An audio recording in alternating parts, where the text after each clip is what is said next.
بسم الله الرحمن الرحیم. السلام علیکم قدرمندو. په آی ټي ایگزیبیشن کې ګورنمنت کالج کې موجود یم، چېرته چې د ګورنمنت ډیګري کالج ناګمان سټوډنټس د اف ایس سی سټوډنټس یو پروجیکټ جوړ کړی دی، یو ډیوایس جوړ کړی دی چې هغې د یو ایپ په ذریعه باندې، یو ډیوایس په ذریعه باندې هغه سرکټې مرکټې هغه هسې راټول کړي دي، یو کورکې شانتې جوړ کړی دی چې دوی دا وایي چې لکه په کور کې دننه چې یو په نږدې ایریا کې چې دا په بلوټوث سره کار کوي او چې دی بیا چې کله لرې شي نو هغه په اس ام اس په ذریعه باندې هم دغه کېږي ټول. خو چې دوی جوړ کړی دی نه لږ شان تپوس کوو چې دا ایپ څنګه جوړ شوی دی، څه طریقه کار دی، ولې مو جوړ کړی دی؟ چې د دې ضرورت ځکه راغو که نه، د دې ضرورت ما ته ځکه راغو چې دا زما امي د ارتریټس بیماره نو دا چې کوم دی ما د دپاره تیار کړو چې هغه کټ نه پاسي 22 سال نه بیماره نو چې کټ نه پاسي ګرځي نه بس تر موبایل چې کوم دی هر څه کنټرول کوي.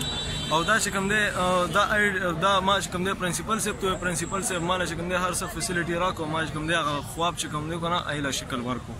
ستاسو والده بیماره وه، تاسو چې هغې د کار کولو کې مشکلات ورته او بیماره ده، نو تا د هغې د اسانتیا دپاره یو داسې یو پروجیکټ یو ډیوایس غوندې جوړ کړه.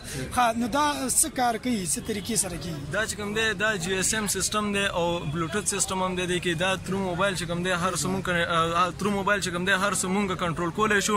او بله خبره به کېدله چې نن سبا خلکه چې کوم دی ورک په نه کوي، ګوتې به نه لګوي، خپې به نه لګوي، بس ترو موبایل به چې کوم دی ساوند سیسټم باندې هر څه کولی شي. نو که څوک چې کوم دی انپړي نو هغه به چې کوم دی اواز ورکوي چې لایټ آن کمپیوټر آن، دا د هر څه له کمانډ به ورکوي. او که نه څوک د هغې تعلیمي کړی وي نو هغه به چې کوم دی ورکې لیکي چې کمپیوټر آن اس ام اس په ذریعه. په هر حال دی چې کوم دا ډیوایس جوړ کړی دی په دې کې چې کوم یو کس انپړه دی هغه نه پوهېږي، لیکل نشي کولی، نو هغه چې دی هغه ایپ کې چې دی وایس باندې ویلی شي چې کمپیوټر آف آن یا ټي وي وغیره چې څونه شي ځان دې سره ټچ کړي کنیکټ کړي نو هغه په دې باندې لګولی او بندولی شي. دا وایي چې دا ما خپل امي دپاره کړي، زما امي بیماره وه نو ما دا پروجیکټ وکړو، اوس غواړم چې دا په غټه سطح باندې چې دی دا امپلیمنټ شو، دا وشي او دې ته په غټه سترګه باندې وکتلی شي. بهرحال زه تاسو ته دا ښایم چې دا څنګه کېږي نو هغه تاسو ته نږدې نه ښایم. ټیک ده؟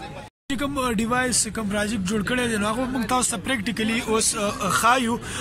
امیر صاحب دا خو راته لږ دغه کوي چې دا بس طریقه کار سره تاسو چې کله وایس وکړئ ورته چې آف یا آن هغه تاسو وکړئ چې دلته دا لایټ دی، دا لایټ دی، دا ټي وي دی، دا کمپیوټر دی او دغه فین دی. نو اوس تاسو ته موږ پریکټیکلي ښایو، تاسو ورته دغه وکړئ چې لګي که نه لګي. لایټ ولګېد، ها بالکل بالکل صحیح. کمپیوټر آن. Oh, good. On, Sean. TV on. TV دی.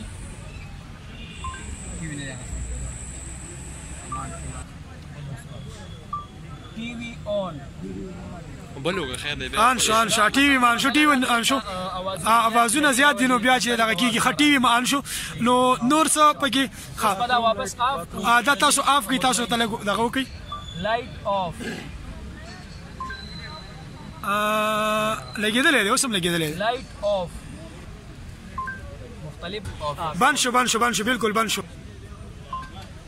کمپیوټر بند شو، بالکل. ټي وي بند کړئ. ټي وي آف. ټي وي بند شو. ډېره مننه. دا ګورنمنت ډیګري کالج ناګمان سټوډنټس دي. ستاسو پرنسپل صاحب څه نوم دی؟ واجد علي صاحب. دا ټول کریډټ به هغې ته ځي. کوم ټیچر تاسو سره چې دی محنت کړی دی؟ یحیی جان صاحب، بلال صاحب. بس دا تاسو به دوا هغې ته کوئ چې تاسو چې دومره فیسیلیټیز درکړو، تاسو یې تیار کړئ، تاسو سره محنت وکړو نو دغه به انشاءالله دغه ځوانان په مستقبل کې نور هم ترقي کوي او د دې د حوصله افزایي